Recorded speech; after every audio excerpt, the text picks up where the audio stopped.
Hello, everyone. Welcome back to Cover, and we're back with another podcast. Today, we are speaking about something that many of us feel every day, but rarely connect back to food. Stress, low mood, brain fog, feeling wired but tired, or just not quite ourselves. Nutrition often gets reduced to weight, performance, or aesthetics, yet what we eat quietly shapes how we think, feel, and cope with pressure. From focus at work to emotional resilience, food plays a bigger role than most people realize. My guest today is Genesis Ali. Good to see you. How are we doing? I'm good, Alex. Thank you so much for having me. Hey, I'll tell you what, I've been looking forward to this one. Nice upbeat podcast today. We're talking about something I love. I love food. Hey, listen, we all do food, right? But nutrition is a lot bigger than that. And I mean, we had a little chat before the podcast as well. Mindfulness, mental well-being, mental health, everything that surrounds it. Food can affect so many different things. You're also known as the Nutriguy. Genesis works at the intersection of nutrition, mental well-being, and real-world habits. His approach is practical, grounded, and shaped by what he sees daily with clients, not trends or extremes. In this conversation today, we are going to explore how everyday food choices influence stress, mood, and mental clarity, and how gut health fits into the picture. And what is doing enough with nutrition? What does that actually look like in a busy life? So let's start with the big one, Genesis. Can the way you eat genuinely lift your mood or reduce everyday stress? 100%. I think a few years ago, I actually wrote an article titled Can Foods Make You Happy? And contrary to popular belief, people assume, can foods make me happy? They think chocolate, crisps, things like that. Because normally that's a treat, right? And I hate that term, treat. I'm not a dog. You're not a cat. You don't need treats. But yes, without digressing, most definitely, certain foods can actually make you happy, and not just by uplifting you because they tickled your taste buds, but a genuine science and biochemistry behind how foods can actually help. So are we expecting food to do more than it actually can do? Yes, it really can. If you think about it, right, digestion happens within the gut. And most people are not aware, 70% of your feel good hormones are actually made within your gut. So we're talking serotonin, the precursors. And that's where it all begins. A lot of the time, people are not upset or depressed. You're just eating terrible. That is the reality. The better you eat, remember, this also now connects with something I'm sure we'll discuss later on, the gut-brain barrier. The stomach is like your second brain. Literally, you're like, oh, I had a gut feeling. Yes, because it is literally like your second brain. And if you feed that better, you will naturally feel a better mental aptitude, if you like, Yeah. is what I find. But yeah, most definitely, I think one big thing I find is, yeah, you're not really depressed. You're not that bad. You're just eating terrible food, terrible timing. So we will get into that. And when you talk about timing as well, this is more of a personal question, I'll be honest with you. Uh-huh. What's your take on breakfast? Because I grew up hearing that breakfast is the most important meal of the day. Nope. But then I see the flip side, which is actually if you don't eat in the morning, it's going to give you higher energy. It allows you to sort of fast a little bit. This is it. No, breakfast, to answer that bluntly, no, breakfast is not the most important meal of the day. Remember, breaking the fast. You can break fast whenever you like. The same way you can eat a roast dinner for breakfast, technically, if you really wanted to. So we need to really demystify this idea of breakfast being the most important meal. Furthermore, I think in the 80s, 90s, they used to say kind of eat like a really big breakfast, a medium lunch, and a small dinner, that pyramid Yes, upside yeah. down. Why would you want to start your day feeling like you just had a Christmas dinner? Like you can't do up your pants and all that. You feel sluggish and heavy. That's not a way to start the day, is it? So no, you don't have to have breakfast at all. And also, this is where intermittent fasting has become a really big thing. That's become a lot bigger recently. Yeah, because I think also, well, I don't think it is a fact that your body tends to detoxify maximal during those early hours, kind of like 5 to 11 in the morning. Mm. This is why normally, really, you should be breaking fast midday. That said, though, if you, I don't know, let's say you work in construction industry and you start work at 5 in the morning. For some people, yes, you do need breakfast, but it's what does that breakfast look like? But it's really fundamentally down to your lifestyle, your timetable, and how you're living. That Okay. has to be a caveat there, you see. I can't be telling people who are working hard from 5 till sort of 7, like, no, bro, don't eat breakfast. You're good. You got to detoxify. Mm. That doesn't work. They need their energy, but how that happens is going to be different. So we'll go into how you can adjust your timetable and lifestyle for breakfast. But no, it's not necessary at all. I feel like we're going to loop back to that as well, because that seems to be one of the common. I don't even want to say debates, because I don't feel like there is much debate about it. People either say one thing or the other. I don't really see much of a conversation between Yeah, I think also, those camps. without getting real political and historical about it, remember breakfast as we know it was usually cereal. Cereal was something that was perpetuated by Kellogg back then to try and make us eat cereals and all sorts of things. But nah, breakfast we it's not that necessary, man.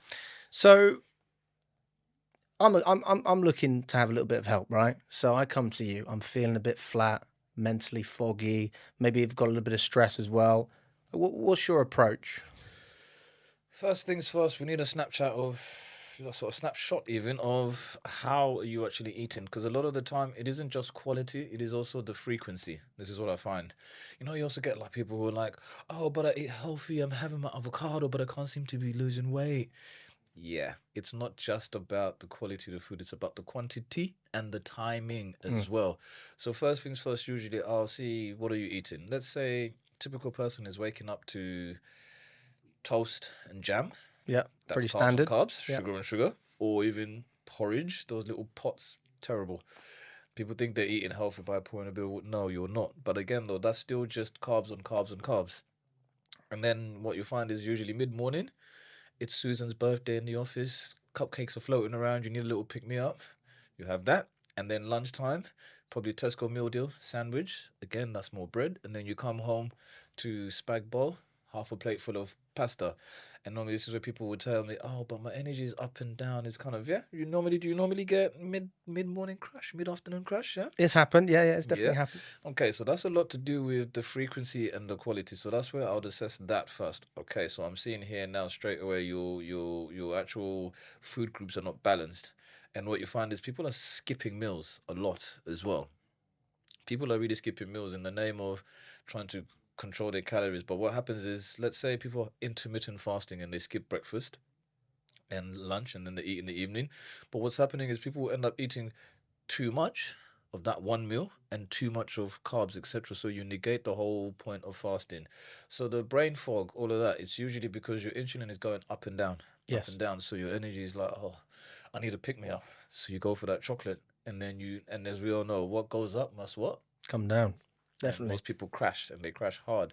So I would say, yeah, we're looking at the frequency and then the quality of what you're eating and how much of that specifically, I would say, is what I tend to look at when I'm kind of assessing somebody's dietary intake, if you like.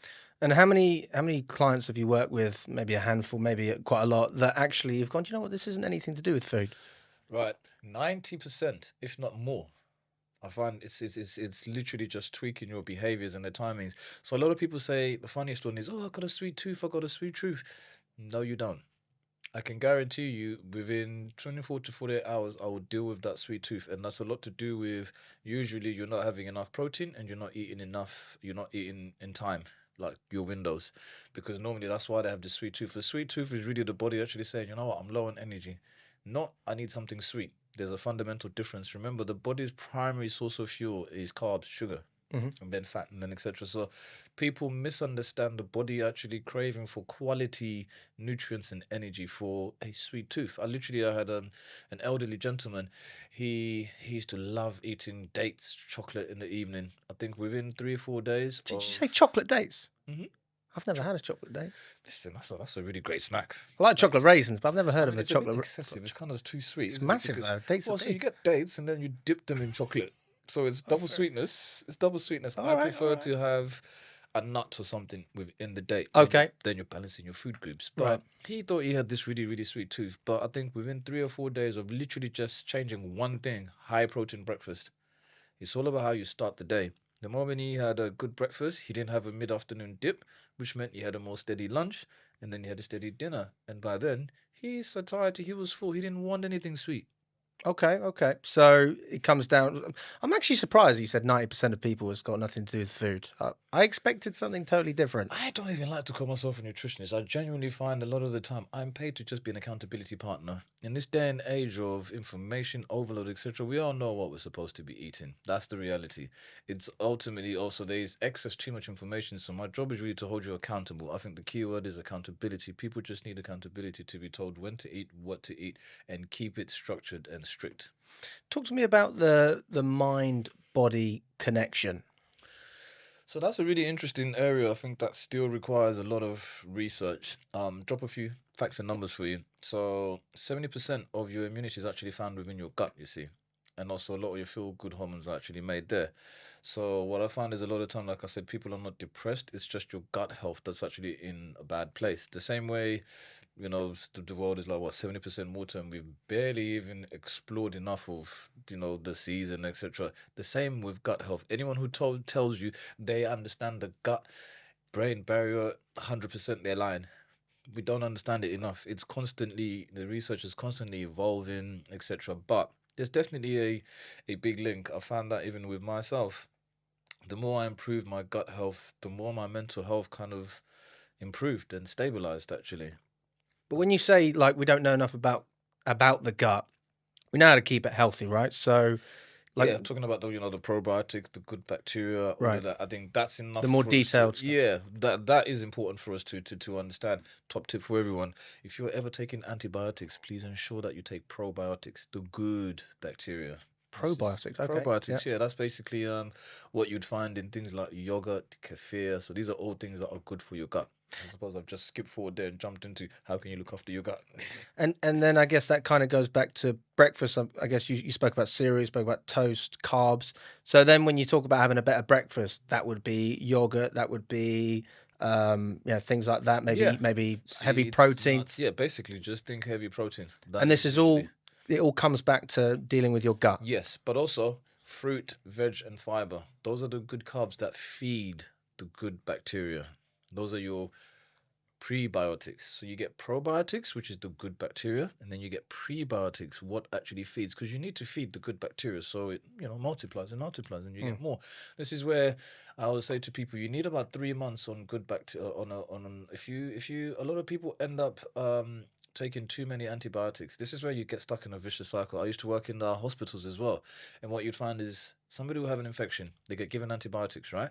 Now, those antibiotics are meant to obviously kill the bad stuff, but what happens is they then create another problem. Most people end up with urinary tract infections, Mm. is what I come to find when they take antibiotics. So you end up with a urinary tract infection, and then you end up on another antibiotic to deal with that infection. So you see, you're now stuck in a cycle. And antibiotics do not discriminate. They will come in there and just kill everything, good bacteria and bad bacteria, which is why I really employ and encourage people to take probiotics after they have been on a course of antibiotics, which a lot of people are. Any good GP will literally corroborate what I've just said. You want to be having those good, and that I think is the key cornerstone of really nurturing a good gut brain sort of connection. Okay. And have you always thought this way about food? Because I can imagine that, I mean, if I just look at my opinions, I grew up eating a lot of carbs. So I played a lot of tennis when I was younger. I wanted to go pro, So you think trained. energy. Yeah, needed a lot of energy, had a lot of carbs. Then I stopped doing that. Similar sort of diet, if I'm honest with you, but just not as much food. And then more recently, I've come around with sort of fats and protein. I don't know if you know Eddie Abu, all that sort of Oh stuff. yes, I Lots was of about to eggs. say we've got to talk about Uncle Eddie. Shout out to Uncle Eddie. I mean, Eggs, and he's not far from the truth. He really isn't. Though, I'll be honest with you. I Bit mean, extreme. he catches attention, but sometimes that can can be quite a dangerous thing if you It don't can actually be know what you're talking about. because, and also it is a bit extreme. There is a few things sometimes scientifically I have to challenge. He says, "I'm like Uncle Eddie. I get where you're trying to go with this, but not strictly speaking true." But he's for the masses, and I think sometimes we do have to really simplify it. And like you said, we grew up, especially with athletes. Like my daughter. My daughter's is training to be a professional ballerina. She's at the Right. Royal Ballet, and she recently wrote an article for my blog talking about how to eat well as a professional ballerina. And like you said, there has definitely been that shift from, yes, she needs energy, but in the same breath, protein is still the key cornerstone, I believe, of everything, because then we avoid those crashes, those ups and downs, if you like. And I think for me, I mean, I was born in Africa. I came to England probably in my late, not probably, I came into England in Whereabouts in my, Africa? so I was born in Zimbabwe. I Ah, came, nice, nice. yeah, I came to, I mean, hey, this salt and pepper beard, I'm going on nearly 40. I came to England my late teens. I did. So things were kind of really different over there. There wasn't so much emphasis on having to think about proteins, fats, and carbs. We just ate what you eat. Mm. And it just naturally was balanced, if that makes sense. Yeah. But I am finding, like, here for me, when I came here, it was genuinely my mental health that made me really understand how actually that's where everything starts and ends for me, because everything starts and ends in the mind.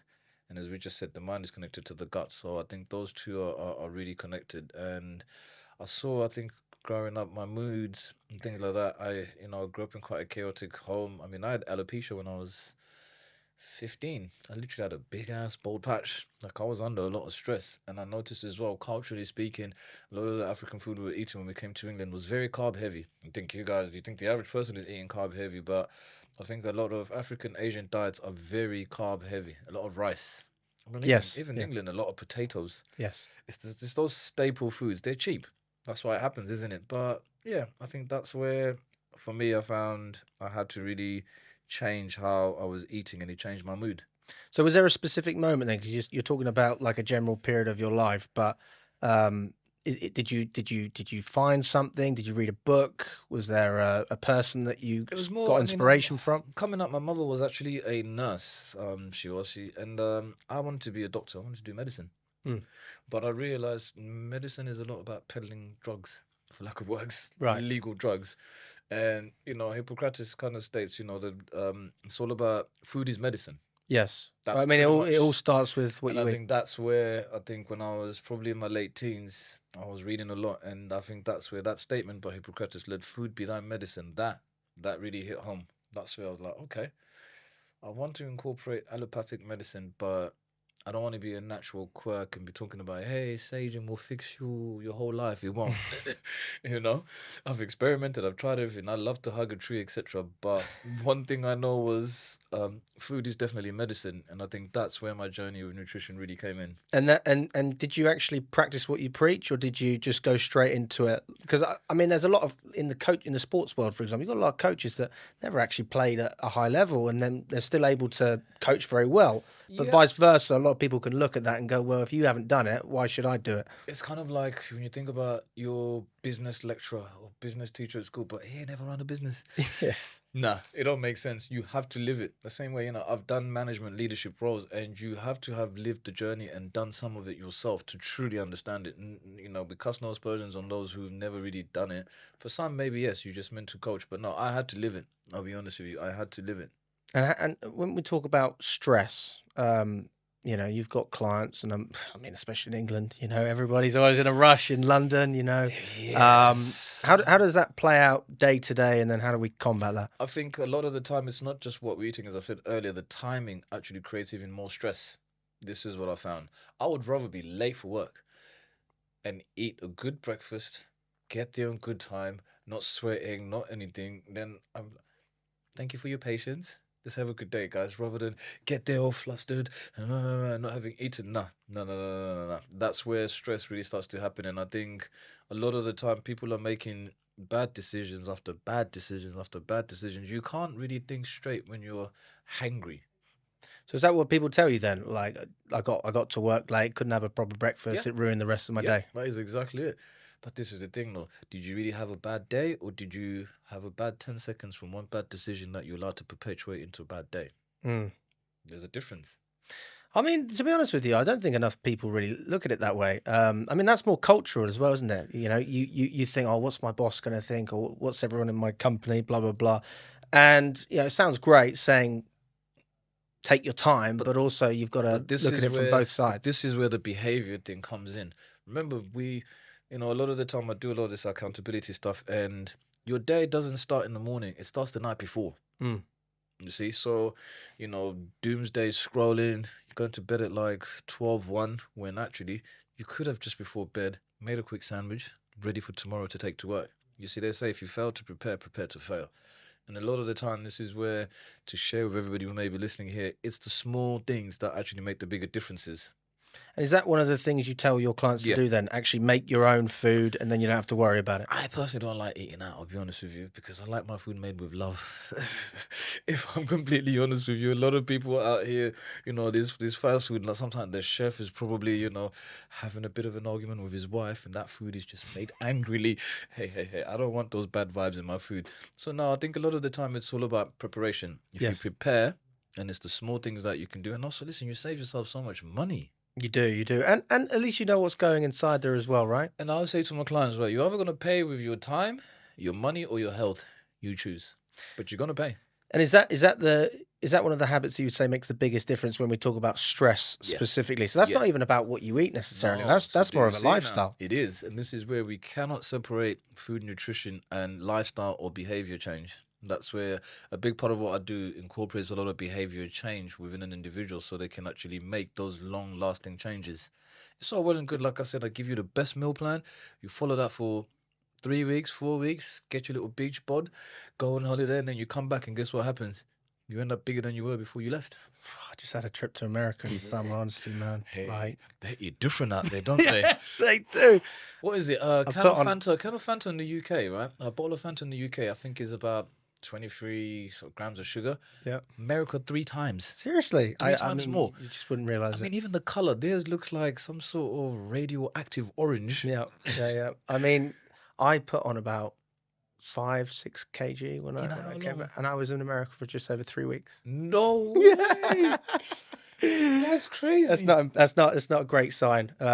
Which I mean, I'll touch on a little bit more later on, but I'm doing a challenge around that at the moment, trying to bring it back. Hey, listen, give the Nutriguy a shot. I got you. Hey, you never know, man. We'll see what happens. But yeah, I mean, it's interesting when we talk about stress because I feel like I don't know anyone that isn't stressed. Everyone's got, it might be a minute stress, it might be a big stress. And what you're saying is, for example, go to bed a bit earlier and just make a lunch the day before. Hydration as well. People really underestimate hydration. I find instead of reaching for the paracetamols, the Nurofens, etc., sometimes you're just dehydrated. You do know you lose at least 10% cognitive function just because of dehydration. No, I didn't know that. That's mad. Sometimes you just need a little bit more water. But there was a whole movement where everyone's like, yeah, you got to hit your 3-4 liters. Actually, if it's water that's lacking electrolytes, then it's not as effective. So what I tend to do is I'll have a pinch of salt every now and again to add into my water because then you're replacing those electrolytes. That's really... I did a 7-day water fast once, right? Just water only, 7 days. Yeah. And most people will tend to, feel dizzy, you want to pass out after a day or two. But I found literally a pinch of salt with every glass of water was enough to actually revive me. So you're I guess another thing that people say is how much salt is too much salt, right? Because you might have it on your food, then you have it in your water. The type of salt. Right. Table salt, that white bleach stuff, put that in the bin, please, people. It's not good for you. We want to be using Celtic or Himalayan salt. That has literally 70 plus trace minerals. Okay. I've never done that, but I feel like I should. That's something. These are pretty easy things to. So it's not that expensive. No. Like, Salt is. It's not. Nobody can even say because some people are like, oh yeah, but that's a bit bougie. It's a bit expensive. Yeah, if you want to be buying these little special grinders that do automatic, then of course you're not paying for the salt. You're paying for the little fancy grinder. But the salt in itself now, it's actually relatively cheap, and I think everybody should literally put table salt in the bin. And then okay, we go back to food. Are you big on? I'm having a steak. Put salt on the steak. I'm having this, so you don't mind that. Oh, definitely. Okay. That's fine. And when you make these changes, I mean, we've spoken about a couple. Like how quickly are we noticing a difference? 2-3 days, honestly. And what are people? Just started with a client right now. She started on what are we today? Tuesday. Started on Sunday. She reported yesterday. I already feel clear in how I'm thinking, G. That's what she said to me. I've got her on a protocol week 1 where she's doing 2 meals, 1 snack. Okay. High protein. And literally she said, 2-3 days, she's already like, yeah, G, I'm already thinking a bit more clearer. So you can see a difference. And do people, do they often mislabel food-related effects as burnout or anxiety? Yes. This is the thing. This is where everything I do is quite bespoke. Everybody is an individual. There is no one size fits all. That's why I hate this 2,000 to 200 calorie recommendations, etc. A lot of people do misinterpret burnout, and actually, nutrition and food can mitigate some of the Yeah. symptoms or effects of stress, burnout, etc. They really can. It won't fix it. End of the day, if your boss is difficult and you're behind on work, no amount of eating more is going to help you Yeah. to catch up on that. But it can put you in a better position to at least address the challenges in life. Apart from stress, I mean, is there any other sort of links that you're seeing with people that don't necessarily get it right, whether that's lifestyle or diet? For example, anxiety is a big one, obviously. Burnout. I mean, you can connect it, but is there More, anything? it's more anxiety. I think Yeah. anxiety is really connected to diet. If you're eating bad, you're not eating on in the right times, and then you're not sleeping well. You're now increasing your cortisol, the stress hormone, and then now you're putting on weight, and then you just end up stuck in this really negative, vicious cycle of so many confounding variables.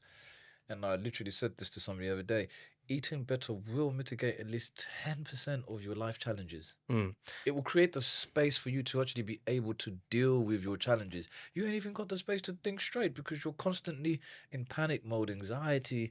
How are you going to actually deal with anything in your life? And then you treat yourself to a takeaway or this and that, or I don't have time. You know, you saw me out there before we came in. Like, I was hungry, I was tired, but I just grabbed an egg sandwich. That's my protein there. Try to you can, even if it's a matter of grabbing boiled eggs. Like, honestly, if I went through my bag now, you'd probably find a banana and some nuts. Yeah. I can guarantee you. Like, sometimes I even had literally loose nuts in my bag. To be fair, I mean, I was on the train actually coming back from Birmingham. There was loads of delays, and there was two older ladies opposite us. It was a really cramped up train. Uh-huh. People were standing up. It was really warm, not particularly pleasant, and we hadn't eaten the whole day. I'd probably had something at like 11 o'clock, and by this point, it's 6. Right, so I was struggling, Yeah. and she gave me a little nut bar, and I was like, thank you. And I felt so much better after. It was a nice pick me up. Literally, you see? And I think that's, yeah, sometimes I think you have to be, like I say, fail to prepare, prepare to fail. And I'm an advocate of always having nuts in your bag or in your car. There is no reason. I remember I was dating this girl once, and she'd be on the way home, and she would honestly give me the most attitude. I'm like, listen, tomorrow I expect you to have a snack in your car, and I expect you to eat that on your way home, and then call me after because I don't want to speak to you when you're all hungry. No, thank Yes. you very much. So I think, yeah, simple things like that can really make a difference from you not making a bad choice. Now, Steve, we're in London, and London prices are crazy for food, right? Yes. And also there's not much good food when you really think about these big train stations. It's always, croissants, Dunkin' Donuts, things like that. I would rather have a banana, hold out until I get home, than compromise and eat a really rubbish sausage roll and then compromise, my eating well, and I still don't feel satisfied. Because remember, a lot of this bad food is empty calories. The body doesn't just work on volume; it works on quality. Ever notice how people get so hungry after eating a McDonald's or a Chinese kind of thing? You wonder, well, but I just had this McDonald's and I'm hungry again because yes, you may have given the stomach volume, but not quality. I think another thing when you speak about train stations like corner shops, very rare that you see fruit and veg. Like very rare. You'll see the chocolate bars. You see a lot of drinks, a lot of different fizzy drinks, packaged goods, But not- biscuits. Nothing And of real it is substance. business, but I won't lie. A lot of people say, "Oh, it's really expensive to eat healthy. It's gonna be organic." That's all nonsense. I'll be honest with you. It's not that expensive to eat healthy. It's just it takes time. That's the reality. It just takes time to prepare, to buy your things, and think about it, and spend time in the kitchen actually cooking. But it's not expensive. I've done classes for a lot of charities I've worked for on how to eat well on a budget, and you can do it. Honestly, it's just a matter of taking the time, and people can't be bothered. So what would you say the average person should spend a week on food? If it was just one person, for example, like myself. Um, I've done it before. About £25. £25. Okay, that's pretty good. Yeah, Yeah, that's great. yeah, I have actually done it. Honestly, But do you think that's realistic that is realistic. in today's economy? It really is, honestly, and that's not me eating bougie or fancy or anything. I'll go to those culturally renowned shops that will be selling the halal meat and chicken because I think it tastes better than the little rubbish meat. Not gonna lie. Um, Normally I'll spend probably like what, say about £8 meat that would last me the week. A combination of chicken and maybe some beef, some greens, a little bit of salad, and then your staple carb, be it rice or I have African dishes. I have like maize meal pap that I can cook myself. Literally like a bag, 5 kg bag lasts me a month. Yes, yeah, I've seen those ones. Yeah, Yeah, you know what I mean. yeah. That's you see how those numbers are not far. Is that also is that on 3 meals a day? Yeah, 3 to So 2. that's not cutting breakfast out. No, Wow, I have to because say. then you throw in a big tub of yogurt, 2 3 pounds. That would last me probably 4 or 5 days. Add some seeds and nuts along the way. Every now and again, maybe a little blueberry or something. You can. Yes, blueberries are quite a good one. I've found that if I want a chocolate bar or something in the evening, bit of yogurt and blueberry, that Honestly, kind of really does the try job. and mess with the dates. Honestly, one date will literally kick that sweet tooth. Yeah. Yeah, All right. honestly. Not the chocolate dates though. Not the chocolate I dates. mean, I did like doing that, like with the kids and stuff. I like to like I have three daughters, and I think the best way to teach children is by actually doing it with them. Yeah. It's the only way. And yeah, try and explore snacks. Obviously, I don't want to be a Scrooge because people are like, oh, so do your kids have cake at birthday? Of course they do. I'm not going to be that parent who kind of doesn't let them have sweet things, because what happens is they'll go to somebody's party one day and they'll be the ones who are eating crazy because they don't have it at home. And then next thing you know, your child's coming home from Timmy's party vomiting because she ate cake like she's never eaten cake before, Yeah, kind of thing, yeah, you know? yeah. No, I'm with you. I guess this kind of circles back to gut health as well. Like there are a lot of people that speak about gut health, but I think still not necessarily spoken about as much. When you speak about the habits, like we did with preparing your meals, obviously it's affordable for a lot of people if you take the time out. Is that something that you can still do and have problems with Yes. your gut? So gut health, you can definitely still eat well on a budget and look after your gut.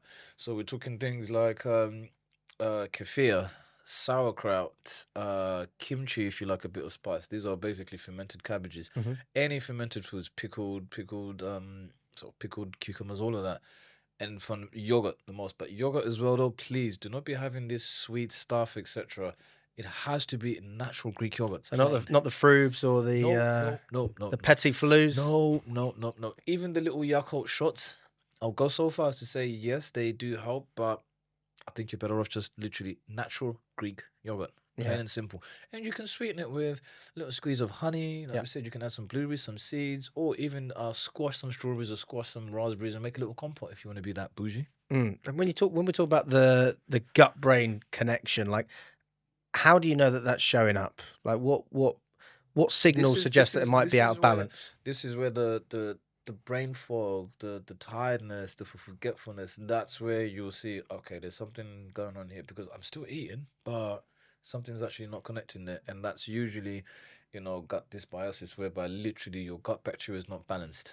I think that's really what it is. And a lot of people have, most common ones are, IBS, IBD, leaky gut, things like that. I think for me, that's where I realized the gut brain barrier. I had leaky gut syndrome, whereby, without boring people about the science, my stomach, sort of lining, it had holes in it. So food was literally passing into my bloodstream unprocessed, then creating autoimmune response, Okay. like allergies and things like that. Right. And I remember exploring how to heal my gut lining, and a supplement called L-glutamine, which is an amino acid, literally kind of acts like it seals all the holes within the gut so you can really digest properly. Because a lot of people may be eating well, but they're not actually absorbing those nutrients. See, that's kind of foreign to me, if I'm totally honest with you. You're eating the right things. But Let's just say you're going out and doing exercise as well. It's like, what else do you need to your do? body is a machine, a very fine-tuned one at that, you see. I'll say this to people, right? If you bought, like, I don't know, a Maserati or Ferrari, would you put the cheapest petrol in it? Mm. No, you wouldn't, would you? You'd be getting that ultra supreme unleaded beautiful petrol, whatever the expensive version is. And a lot of the time we treat our bodies the same way. We are putting poor fuel. So not only are you eating very poor quality food, but also your gut has got so many issues it doesn't even absorb well. So you're not just talking about so it can be the right type of food, but you're saying the quality as well. Then that's what we're Yes. talking about. Yeah. And okay, I'm with you now. Did I'm you with you. see now? Yes, yes. Quality and quantity really matter. Yeah, no, They I'm with do. you. And do people usually miss those signals then? Because I'll be honest, if I was in a bad mood, probably the first thing I'd think about wouldn't be my gut, you know? No, they do, and this is where hey, this keeps people like me in business. You wouldn't even know. Even myself, I won't lie. With all the information that I know, if I skip enough meals and I walk past like KFC or something, you see in cartoons when you see the smell. Yeah, that Yes. happens to me as well. Like it can happen to the best of us because remember now, this is not about your brain. This is now a biological response being driven. That's why we are animals ultimately, Mm, and we can also start to act like that. So yeah, in terms of the gut thing, I hope now I'm really starting to paint a picture for you in terms of what yes. does this gut brain barrier, gut brain connection actually look like. It's multifaceted. It's not just as simple as put good food in there. It's how much of the food, how the quality of the food, and also your stomach, your gut. You know, there's a lot of people who are so gluten intolerant now, lactose intolerant, etc. It's really like a minefield now. So when you give advice to your clients, again, it could be a number of things. Presumably, there's a number of ways it can go. You can try and do small incremental changes, or you can be quite strict. Um, but there's a lot of people out there. I mean, we've just gone into February, and they might have said in January I'm going to work out every day, or I'm going to start eating better. It's kind of destined to fail. So how do we find the right balance So so this that you is can get where that success? this is where it's all about behavior change. It is not about I will change. Listen, I love changes. I do the same thing. Right, I had a really great week. I'm gonna train every day at 6 o'clock now. It's like what? Slow down. How about we just break it down into more manageable small things? Start by maybe just having a more higher protein breakfast and keep doing whatever else you're doing. It's all about the small changes that add up to the big things. Don't do anything too drastic or too big because the key here is behavior change. We all know about this whole 30 days and something becomes a habit. We want to change habits. That's actually really the key here for a lot of people, I think. Just aim to change one small thing. Start off with maybe having a more solid breakfast. And then maybe start off by just having a glass of water as soon as you wake up. Mm. It's those little things that just be consistent with that for 1 week. Then add the next thing after that. If you don't have somebody that can hold you accountable or guide you, etc., I think it's picking two, three things, aim to achieve those in the next week or two, and then start integrating that slowly but gradually, and then your body gets used to it. There's a book, Atomic Habits, highly recommended to people. Oh yes, yes. He just did a podcast with Stephen Bartlett. Yes, Yes, he did. absolutely amazing. So that's where do you see where you can tie nutrition and health and well-being into that, Hmm. because a lot of the time, people did not get morbidly obese overnight. It starts off with a behavior, and then the behavior becomes a habit, and then the habit becomes your personality and who you are. Now people just know you as that big wobbly guy. No, you are not. There is still actually you in there. It's just you have to reverse that, and I think habits are probably going to be quite key. Maybe that's a better way of explaining it rather than a behavior change. Let's talk about habits. I love the book. It talks about habit stacking. Yes. If you don't like eating healthy, couple it with something else, maybe. You know what I mean? If you're going to have a takeaway, maybe walk to go and pick it up and walk back. It's still offsetting something. It's just about tricking the mind into not being hard on itself and also realizing balance, I think. And what do people resist the most when you're making these changes? Give you an example. If I had a nutritionist, Uh-huh. one of the things that I would really struggle to get rid of is chocolate. All Okay. right. That's where I don't generally I think the only resistance I get really, I'll be honest with you, is in people's routines, behavior and timings. Mm. Because I will not force somebody to eat asparagus or broccoli and this is why I honestly I cannot stand PTs who think they can do my job as a nutritionist. Mm. Just because you as a PT, you may look all handsome and sexy and big muscles because you are happy to eat brown rice, chicken and broccoli 5 times a bloody week. Not everybody is down for that. Mm. Not everybody can do that, you see, for multiple reasons. So for me, your chocolate thing wouldn't be an issue for me. I would adapt accordingly. You can still have your chocolate. We'll just moderate it, calculate how much. It might be you only get half a square in the evening, but I still let you have it. You see, it's not about deprivation. It's about adjusting. And a lot of the time, people think that you have to deprive yourself. No, I think that's why I do get results because a lot of the time I really deprive people of anything. You can have it, but it's all about moderation and control and how much. Uh, Like if you were to say to me, you're having a takeaway for dinner, Chinese, I'll be like, that's fine. But what you gonna order? I'd probably have a chow mein, maybe some seaweed, bit of duck, Okay. bit of I like the broccoli and mushrooms in the sort of oyster sauce. Nice, That's nice, nice. that's that's my sort Everything of you said go-to. there, I'd be like, all game. The chow mein though, I'd say just make sure that you have a fist, if not less, because your chow mein, that's the carbs. Would you say spread it over a few days then if I'm getting a big? Well, Oh, they because you're do gonna they have do some the left sort of over, yeah. yeah yeah But yeah I'm only focused on that meal today that you're right. having there, and I would say because I always tell people about the weight loss plate. So imagine a circle. We split it into half. Half of the plate should be veg or salad, and then the other half we split into two. One should be carbs, one should be protein. I always say the hand-eye method. Basically, I discourage people from weighing their food unless you're training for bodybuilding competition. Why do you need to be weighing your food? Mm. It's unhealthy. It's not good for your mind, and it makes people obsessive. So you don't mind the carbs either. No, not at all. We need them. They're the body's primary source of fuel. Why Mm. would we deprive you of that? So I would say maybe then, to put it simply, use the hand-eye method when you're having takeaway or at home, which is a palm size and thickness for protein, Yeah. a fist for carbs, and then half of it should be veg or salad. Simple as. And when we're making the goals or when we're trying to do goals, I'm sure you work with some very ambitious people as well. They want to do a lot quickly. And how do you keep them sort of grounded? We're going to make progress, but sometimes So less is more. first week, I'll give you the rules and I'll suggest them. If you start getting too excited, I'll leave you. I'll leave you for a couple of days. And then when we do our weekly review, I'll be like, so what did work well then, Alex? Oh, so you went a bit too hard, didn't you? Okay, so you're going to listen to me now? We're going to make those adjustments. It's that simple. End of the day, people are grown ups. I'm not going to treat you like a child. I will guide you. And if you don't and you get too overly ambitious, we'll give you a few days and you'll see for yourself. This is where it's good to have periodic reviews, weekly, what worked well, what didn't work well, what we're going to change. I think we all need to, like, Sundays is where I tell people prepare mentally for your week, for your diet, for your food, everything. Reflect. We all have to reflect. What worked well, what didn't, what can I change? That's where I get people to realize for themselves. People have to see it for themselves. You'll see for yourself, yeah, actually, G told me that I should kind of eat at this time, not that time. Mm. Yeah, now listen. It's got to be sustainable as well, right? And that's the key. That's where, like I said, I've been guilty of it. You get excited, you feel all these changes, it's all euphoric. Nah. And also, like I said, where I'm quite big on workplace well-being. Everything what we talked about today does affect the workplace because I've realized we spend more time with the people that we work with than our own family sometimes. Mm. And that's why I think it's important to talk about burnout and energy at work and things like. I love a workplace that has a fruit bowl. Yes. I think that's amazing. I love Fruit Wednesdays or whatever you want to call it in the office. I think that's amazing. I find it interesting as well when you speak about PTs and the diet that they've got. Very strict, very regimented. And we put that up against what you were saying with the veg and the carbs and the protein. But even if you had that regimented and strict diet, do you think that has a negative, impact on the way you work?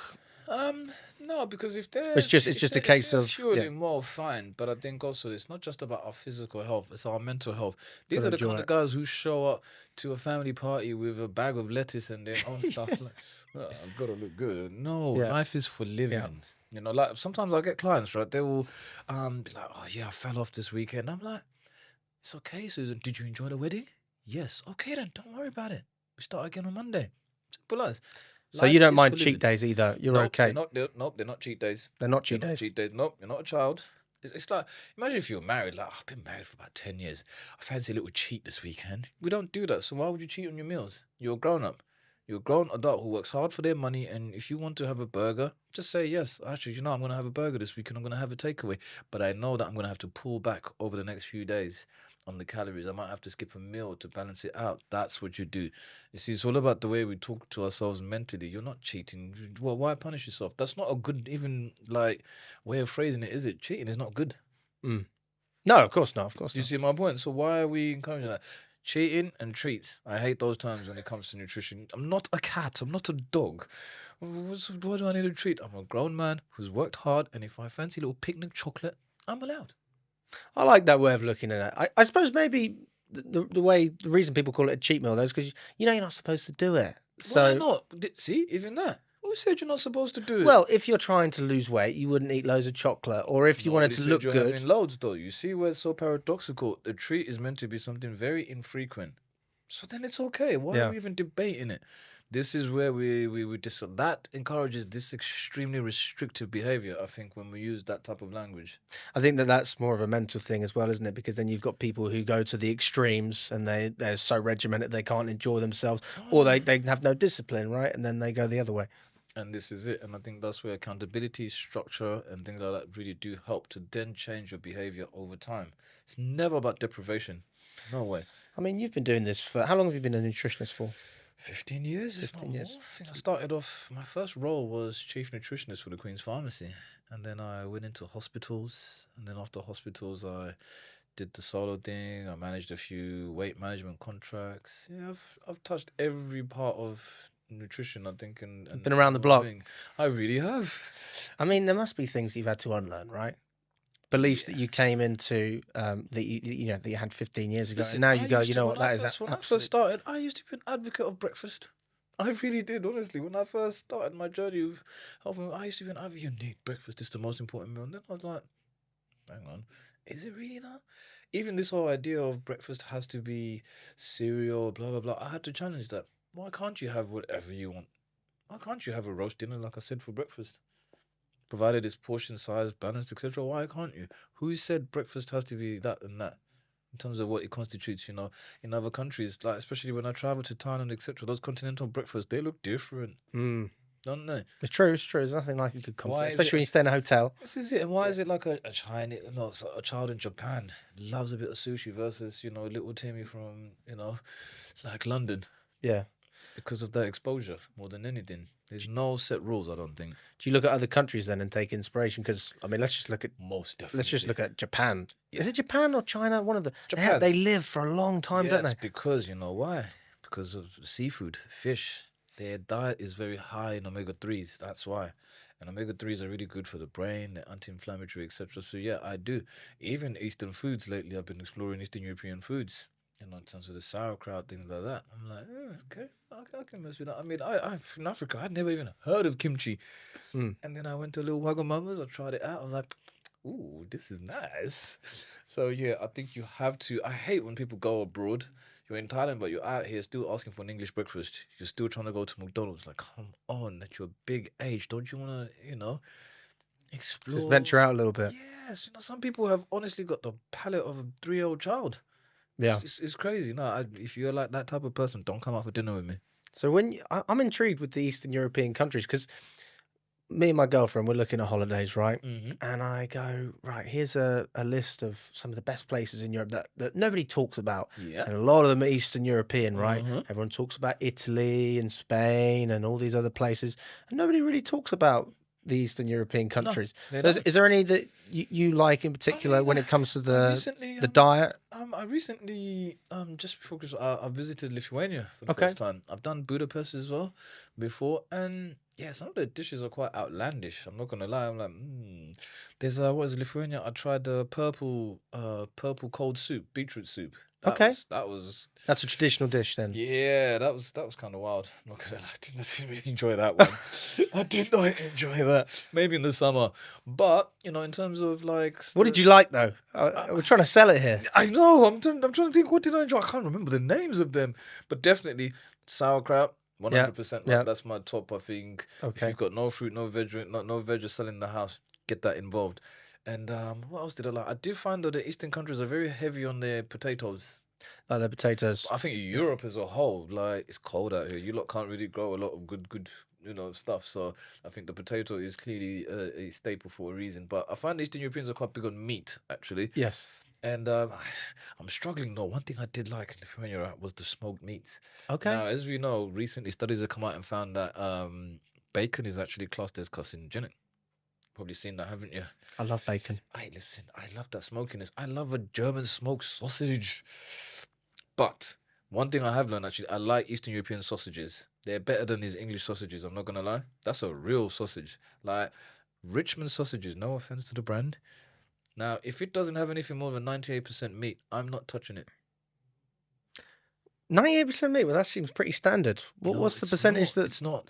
Go and check it out. Whether it's Tesco's or Sainsbury's, they find a What's sausages. Richmond got then? Richmond is like 54% or something. What? Seriously? Yeah, wild, right?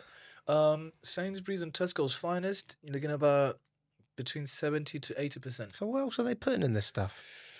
Binders, fillers, ease, and all of that. That's why I like supporting local business now, going to a proper butcher's, etc. Now, you see, you were shocked there. Like some of these sausage, Greg sausage rolls, less than 60% sausage in there. But why are they? Okay, I presume it's for preserving, right? That's the Yeah. main reason. That's it. Is there any other reasons No, that? not just preservation, just it's cheaper. Cheaper to make. Right, It's cheaper to make, literally. It's same olive oil. A lot of people are not buying real olive oil, you know. It's diluted down, mixed up, apparently. What are we talking like virgin olive oil? All that stuff? Yeah, a lot of it on the market has been found not to be proper. No. So you were ghee and butter. That's what you try use, to. right? Listen, even now, I'll have literally like a little knob of butter and just eat it as. We used to get criticized. My mum used to. She used to hate when I did that. That was the. Listen, You can't the do brain, that. The brain is 70% fat. I want to feed it good fats. And that's usually take your fish oil. That is the number one super supplement. If you're going to get anything, it's an omega-3 fish oil supplement. I would recommend. That works like nature's multivitamin. It's good for the brain. It's good for the eyes. It's good for the skin. It's good for sleep. You would think my granddad owns a fish supplement factory the way I preach about omega-3s, honestly. And there's a lot of advice that goes around. What advice do you not like in terms of, we just spoke about Eddie Abu earlier, right? People can take that in the wrong way. Is there a piece of advice that you hear quite a lot? You think, people really they don't need to hear this. They need to start trusting their own experience a little bit more. There is no one amazing diet. There isn't. No. Carnivore, this, that. No. I think it is all about moderation. Your plate should be colorful and try and just vary things. There shouldn't be one thing. Like I said, Uncle Eddie, I like him, but you can't be telling people to just come off carbs completely. You just can't be telling people they can't eat potatoes. Our ancestors were living on some of these staples for a long time. Yeah, it creates a lot of anxiety, doesn't it? Do you see my point? Yeah. And I understand why guys like him do that, because apparently we live in a culture where unless you're sounding really controversial and angry, people ain't listening. Maybe the Nutriguy would be a household name if he came with a bit more of a no-nonsense attitude. But I don't think it's about that. And how can people start trusting their own experience again? Because you have to experiment with yourself. Try things. You have to try things. And also, I think the same way I was encouraging a friend earlier, I said, listen, in terms of people's mental health, statistically, men commit suicide rates are the highest. I said, I think most young men should pay at least £50 a month to talk to somebody. Just talk to somebody, just get it out. And I think also when it comes to nutrition, well-being, pay a professional, even if it's just a one-off, to just do a rehaul of your diet and show you where you're making mistakes, etc. And then you can be on your journey. I know it can be expensive, but even a one-off, just to have a bigger picture. What am I doing? What could I change? And then you get on your journey. To be fair, hey, ChatGPT does wonders as well. Where does intuition fit besides knowledge? I think people are so disconnected from their intuition. I wouldn't encourage people to do, because that's a big movement as well, intuitive eating. That's a really big thing. But you can't be intuitive eating when you just constantly eating sugar. That's not intuitive eating. That's actually being hormonally controlled. Big difference, you see. So I think as far as intuition goes, most people are not really quite fine-tuned. I think you need support.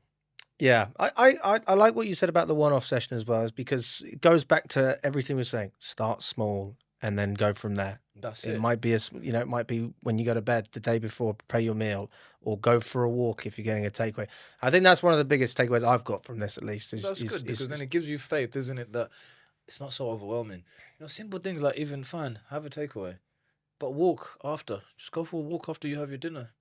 A good little 20-30 minutes. That actually literally helps your insulin straight away, even though you didn't eat that well. Something that simple.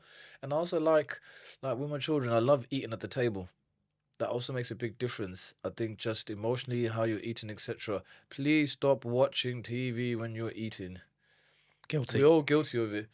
Sometimes I end up finishing my food before I've actually found something.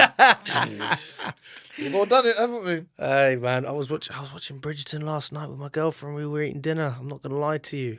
Listen, I understand, but the easiest way to do that, though, instead of these TV dinners now, like with my children, honestly, I think that's one of the biggest gifts, and they're all under 12.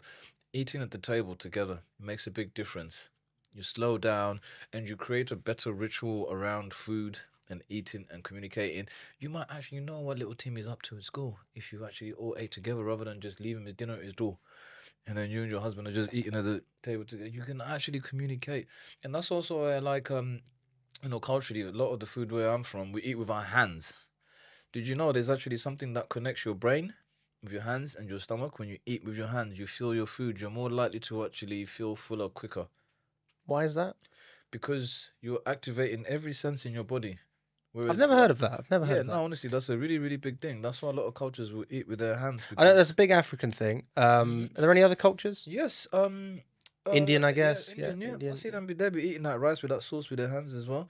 But it literally, you're more alive. The same way it's better to write than it is to type for the brain.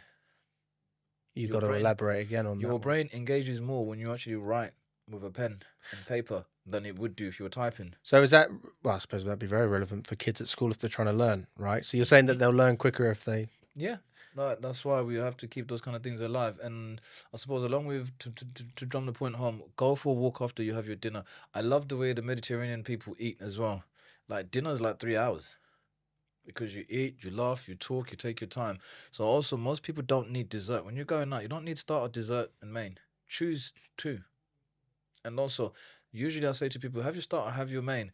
Wait for at least 10 minutes before you look at that dessert menu, because you might find actually you don't even want it. But because the waitress is already all up in your face, you're already, oh yeah, I should have it. Whoa, whoa, whoa. You haven't let the stomach talk to the brain and actually register, yo, we're full now. Slow down, bro. But because you're just, and then going back to this watching TV whilst eating, you ever see somebody, this cinema, like, popcorn's like that. Yeah. Would you eat that walking down the street and finish it? No, you wouldn't. The same way, if you gave me an orange juice carton, I could back that in 60 seconds easily. That's the equivalent of about 8 oranges. If I gave you 8 oranges and said, eat all of those, you'd barely get past 2, wouldn't you? Mm. You see, it's about being conscious when we're doing these things. And like I said, when you're eating, watching TV, your brain's not registering. That's why you don't realize you're full. That's why in the cinema, you finish that whole thing and go down a whole big drink and probably some M&Ms on the side with a side of crisps as well. That's crazy. That's because of this gut brain thing going on there. So I think things like that, let's eat more consciously as well, is what I would encourage people to do. Stop, chew a bit more as well. A lot of the time when you're not actually chewing whilst you're literally like, I should say to me, did you just finish that? You just literally breathed that food down. You didn't even chew it. And then you also at risk of constipation, things like that. Poor digestion because you're not conscious of what you're doing. So again, that's another tip. Little small things that we can do. Try and eat consciously. Chew properly. Chew consciously. Actually, like, there's an experiment I always do with people. It's a raisin one. I'll give you a raisin and I'll literally get you to close your eyes and eat it slowly. And people always go, oh my God, I can't believe how sweet they are. If I gave you a small carton of raisins, what would you do? Gone. It's literally a psychological experiment. I just get you to literally pick it up, feel it, squeeze it, listen to it, smell it, and then put it in your mouth. You really feel the flavors, and people are like, oh my God, it's actually so sweet. Bringing it back to conscious eating. So do you see that rather than intuitive eating, let's focus on conscious eating. Maybe I like that. Conscious eating. Conscious eating. It's about being present then, really, isn't it? Yes. And that, especially in this day and age, everyone's on their phone. The amount of times that I eat and I'm flicking on my phone or I'm watching something on YouTube or in the evening we're watching Netflix. So do you see now, you Everyone get your does it. dopamine from scrolling than you do from food. Food should also be giving us that good dopamine and that feel good, but we're not. We're getting it from online. Literally, our phones have hijacked our brains. I would say probably that's it. Number one, just actually turn the phones off, turn the TV off and eat together and actually talk to each other whilst you're eating. You'll be so shocked how that literally changes how you metabolize your food completely. Everything just changes just from eating presently. It's been a pleasure. Thanks so much, Genesis. Thank you. Good to see That you. was interesting. It didn't go where I wanted to, but there's so much to unpack, and hopefully you guys will have me back one day. Hey, that was awesome, man. I loved it.